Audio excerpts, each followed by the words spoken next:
Welcome back, everybody. Today we're going to be diving into a paper that's really making a splash in the social sciences. Yeah, generative agent simulations of 1,000 people. Exactly right. And, we're not talking about your typical demographic models here. No, not at all. These researchers have created a bank of over 1,000 generative agents, Right. each one like a digital representation of a real person. Yeah, it's really wild. They call it a generative agent architecture for simulating human behavior at scale. Okay. Each agent is initialized with a unique natural language description of their identity and experiences based on a 2-hour recorded interview with a real person. So essentially like having this massive virtual focus group at your fingertips. Yeah, exactly. A focus group that can respond to all sorts of things, Right. like surveys and personality tests to even behavioral games and social experiments. And I got to say, the results are pretty impressive. Look at there. The researchers found that these agents could actually replicate participant responses on the general social survey with 85%, the accuracy of the actual participants replicating their own answers 2 weeks later. Yeah, that was a key finding, they said. The generative agents replicate participants' responses on the general social survey 85% as accurately as participants replicate their own answers 2 weeks later, Wow. and perform comparably in predicting personality traits and outcomes in experimental replications. So almost as good as the real deal. Pretty much.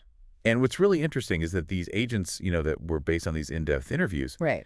they significantly outperform models based solely on demographics or even like personal descriptions. Yeah, and they emphasize this in the paper, too, they say.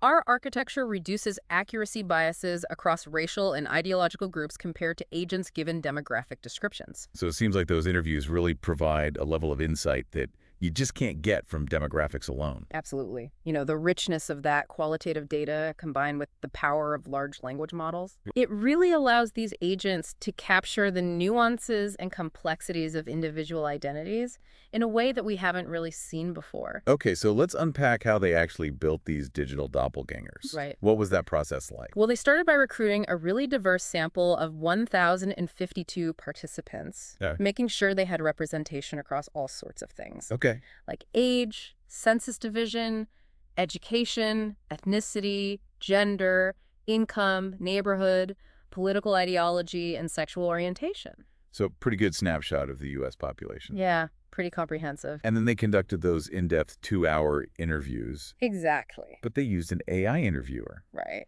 That's interesting. Tell me more about that. Yeah, well, the AI interviewer was designed to ask both scripted questions and dynamically generated follow-up questions. So there wasn't just like a robotic list of questions? No, not at all. The paper says that it asks scripted questions and dynamically generates follow-up questions based on participant responses, creating a conversational experience similar to an interview with a human.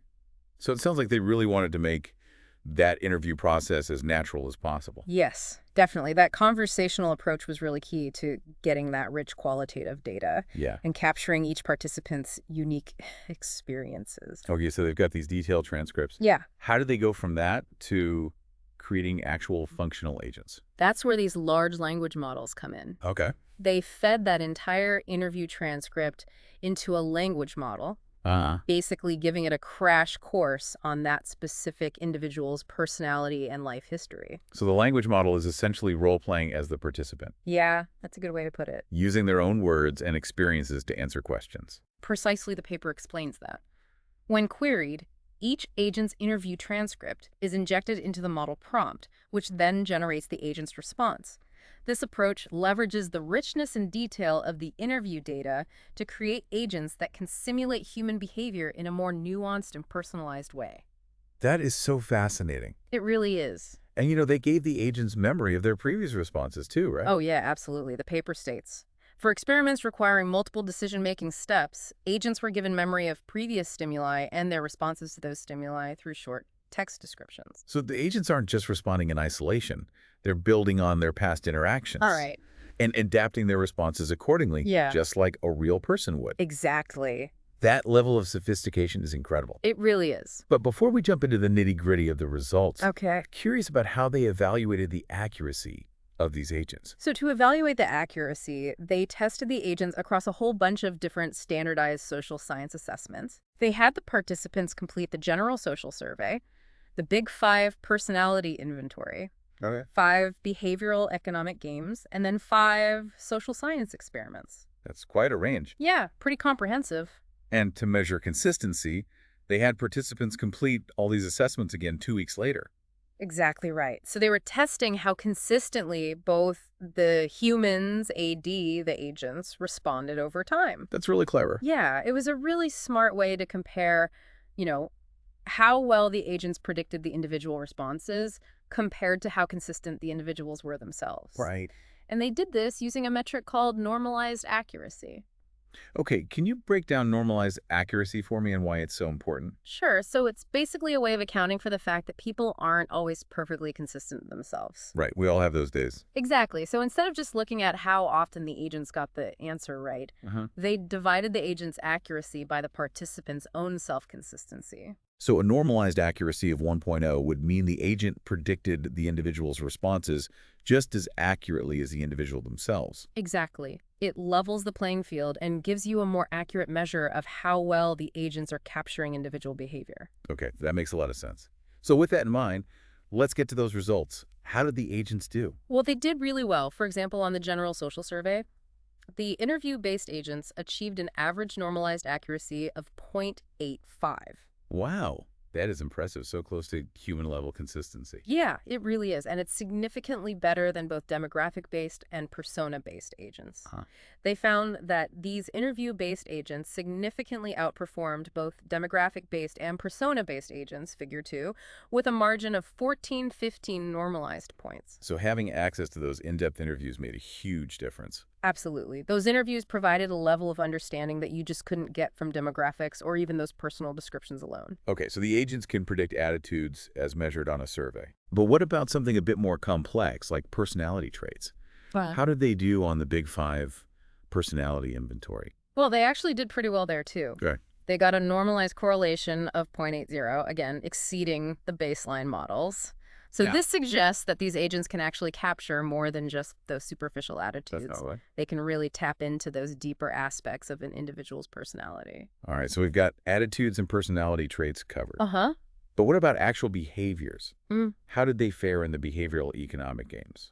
So for the behavioral economic games, they also did well, Okay. although the normalized correlation was a bit lower at 0.66. But it's important to note that human behavior, Yeah. especially in these complex economic games, can be quite variable. For sure. So the agents were still pretty close to human-level consistency, even in those complex games. Yeah, they were. And interestingly enough, they outperformed what they called a composite agent, Go? which was informed by the GSS, Big Five, and economic game responses. Hmm. So this indicates that even with a bunch of quantitative data, those models still couldn't match the predictive power of those interview-powered agents. So again, it really highlights the power of those in-depth interviews in capturing the nuances of individual behavior. Exactly. And speaking of nuanced behavior, the researchers didn't stop there. Really? They actually had both the participants and their agent counterparts complete 5 social science experiments to see if the agents could accurately predict the average treatment effects they observed in these experiments. Wow, so they really put these agents through their paces. They did. And how did they do? They replicated the results of 4 out of 5 of the studies. That's incredible.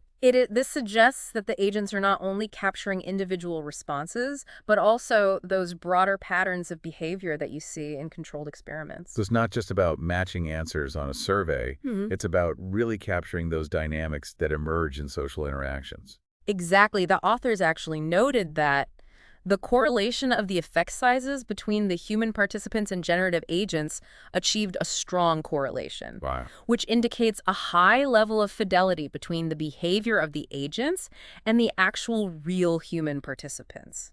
It seems like these agents have the potential to not only predict individual behavior, Right. but also to simulate the dynamics of social interactions and even group behavior. Precisely. And it opens up some really fascinating avenues for social science research. Okay, so we've talked a lot about how these agents are built Yeah. and how accurate they are. Uh-huh.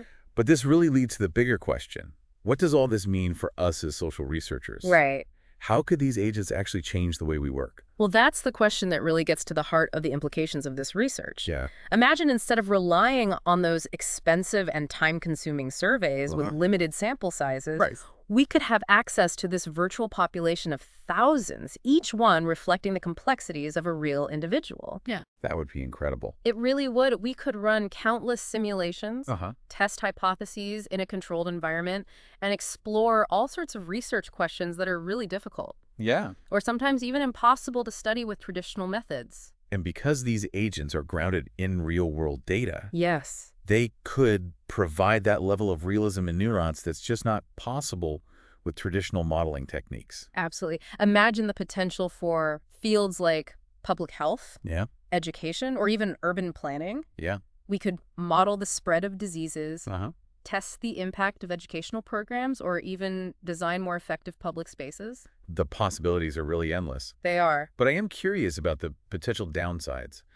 Are there any limitations to what these agents can do? Well, it is important to remember that these agents are still ultimately based on language models. Right. They can only be as good as the data they are trained on. Mhm. And we need to be mindful of potential biases that might be embedded in that data. That's true. Yeah. Just because they can mimic human responses doesn't necessarily mean they truly understand, those underlying motivations, emotions, or even the full complexity of human consciousness. Exactly. These agents are incredibly powerful tools, Yeah.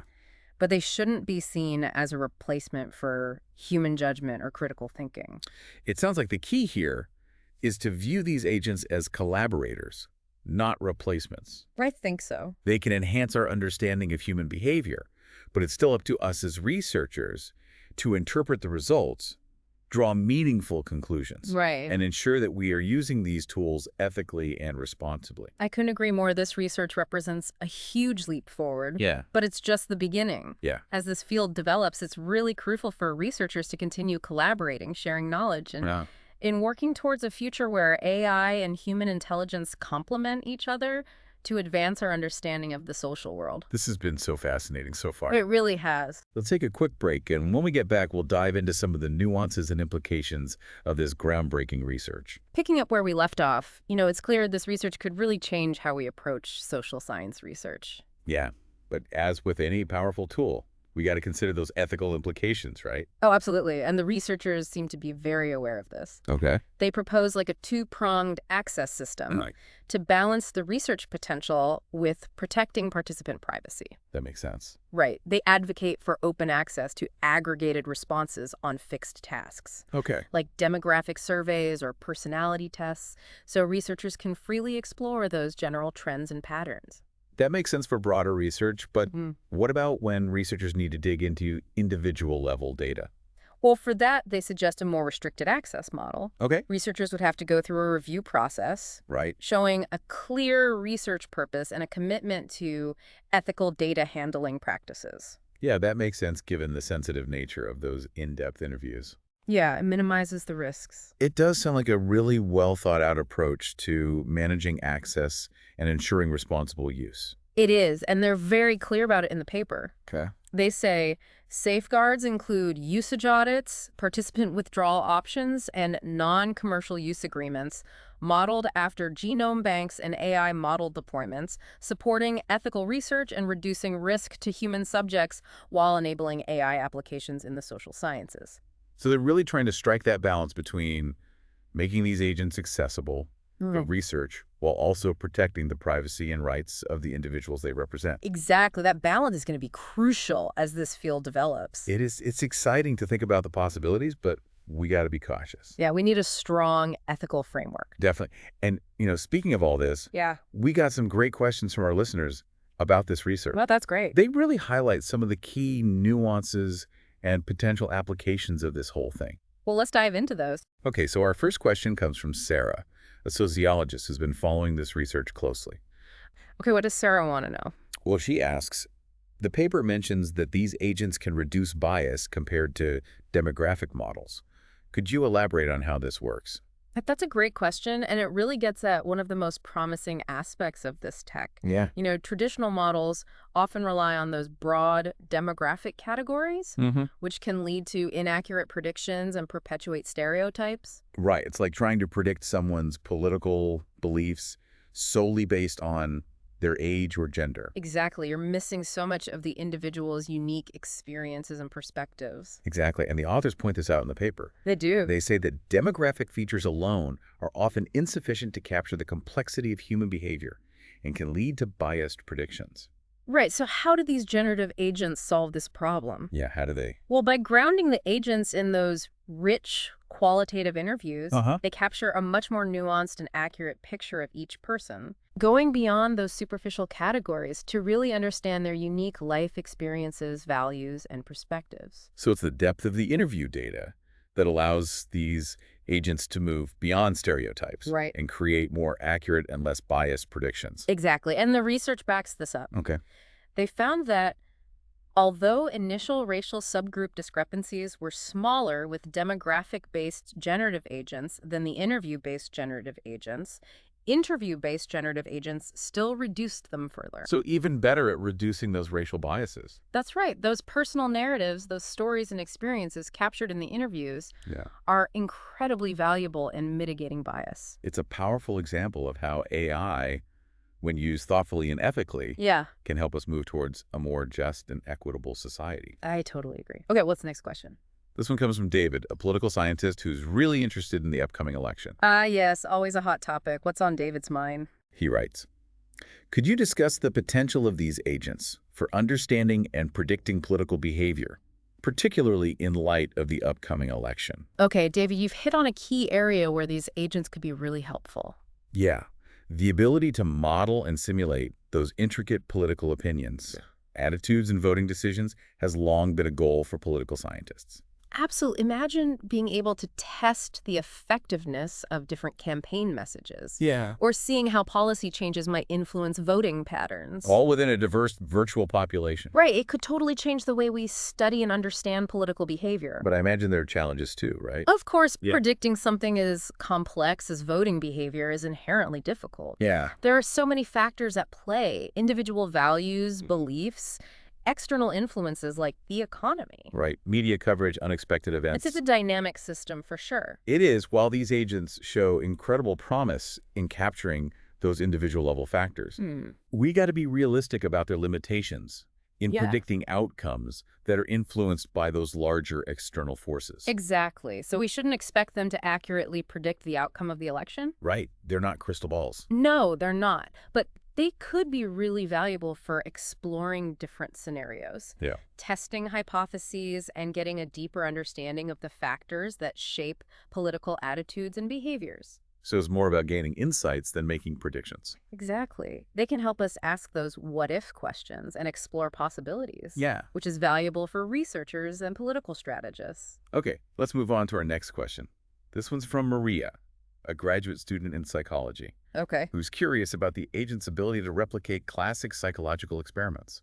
Interesting. What is she asking? She asks, if these agents are truly representative of human behavior, they should be able to replicate the findings of well-established psychological experiments. Did the researchers test this? Maria's thinking like a true scientist, and yes, they did.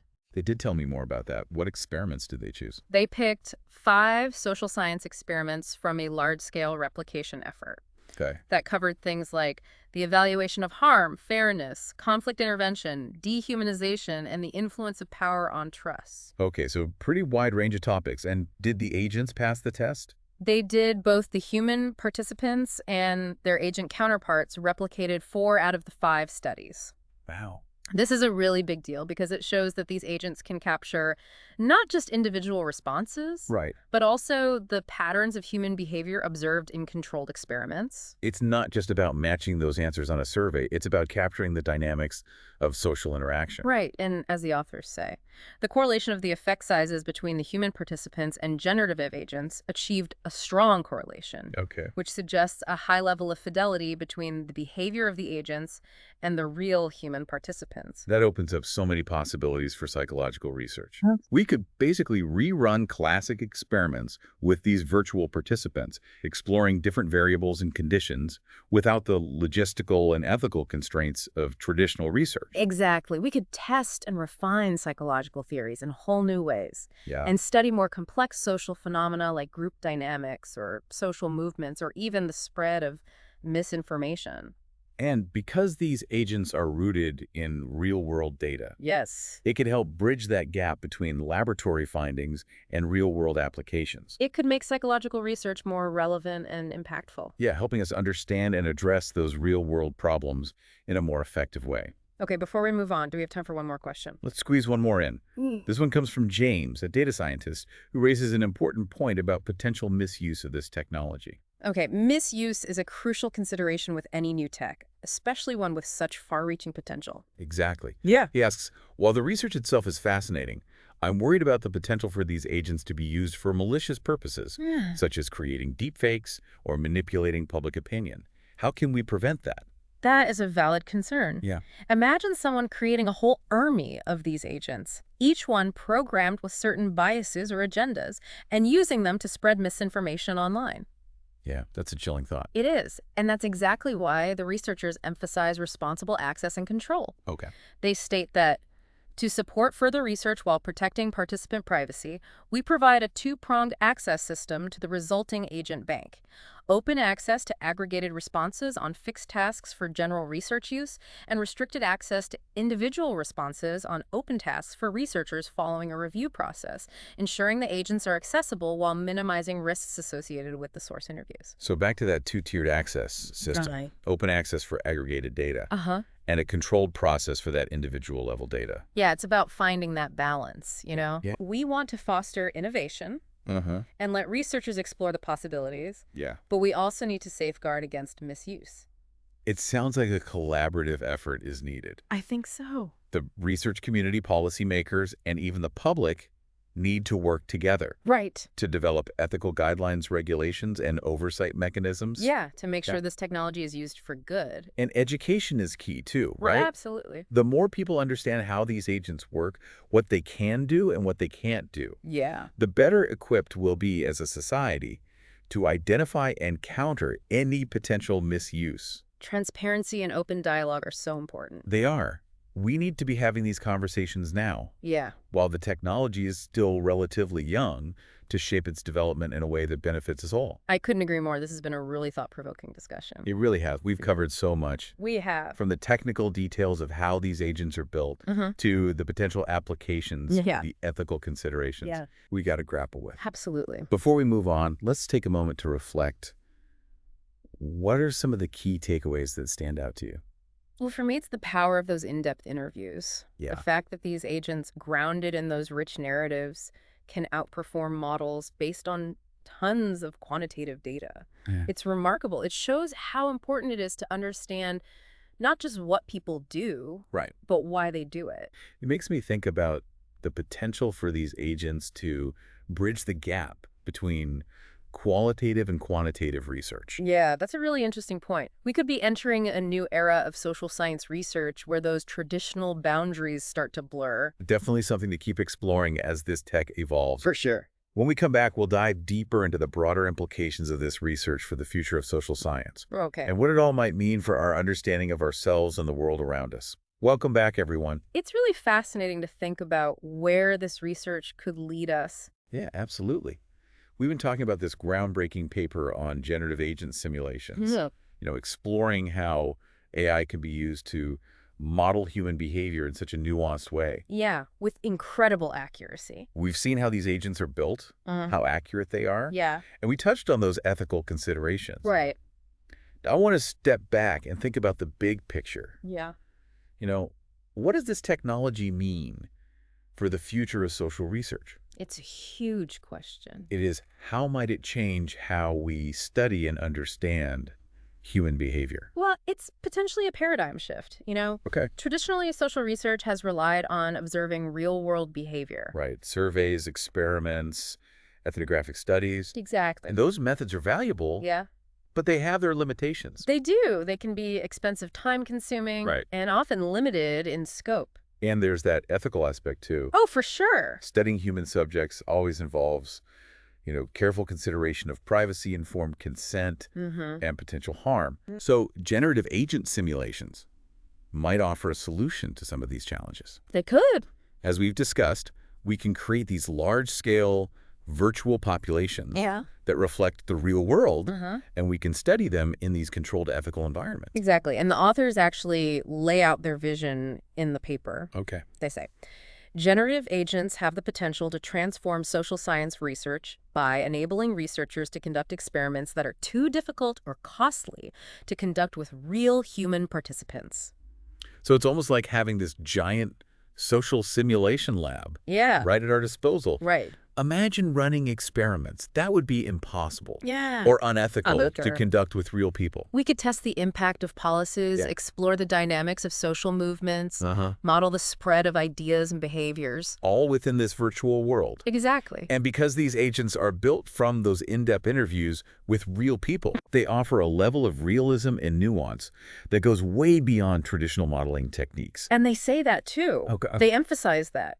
By grounding generative agents in rich qualitative data, we can create simulations that capture the complex interplay of individual experiences, social structures, and environmental factors that shape human behavior. And, it's not just about research. Right. These agents could have a big impact on how we design and implement interventions. Oh, absolutely. Imagine testing the effectiveness of different interventions on virtual populations before trying them out in the real world. Exactly, like personalized healthcare interventions, educational programs tailored to specific learning styles, Yeah. or policies designed to promote social equity. Precisely. And because the agents are based on real-world data, Yeah. we could get a much more realistic sense of how those interventions might actually play out. In different contexts. Yeah. But of course, we have to be mindful of the limitations. Of course. As we've discussed, these agents are ultimately simulations. They're only as good as the data they're trained on. Exactly. And even the most sophisticated AI can't completely replicate the complexity of human consciousness.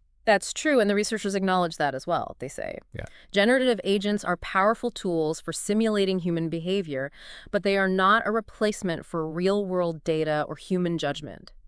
Researchers should use generative agents responsibly, recognizing their limitations and potential biases. So it's all about responsible use. Yes. Recognizing strengths and limitations and those ethical implications. Absolutely. These agents are powerful tools, but they are just tools. Yeah. It's up to us to use them wisely and ethically. And I think that's a really crucial point. It is. It's easy to get caught up in the excitement of a new technology, Yeah. but ultimately it's human judgment and critical thinking right. that's going to guide us in using these tools effectively and ethically. We need to think about the societal implications, too. Yeah. What happens when these simulations get so real that it's hard to tell the difference between virtual and reality? That's a big question. It is, will we need new regulations or ethical frameworks? Right. How do we make sure these agents are used for good Right. and not for harm? Tough questions, but important ones.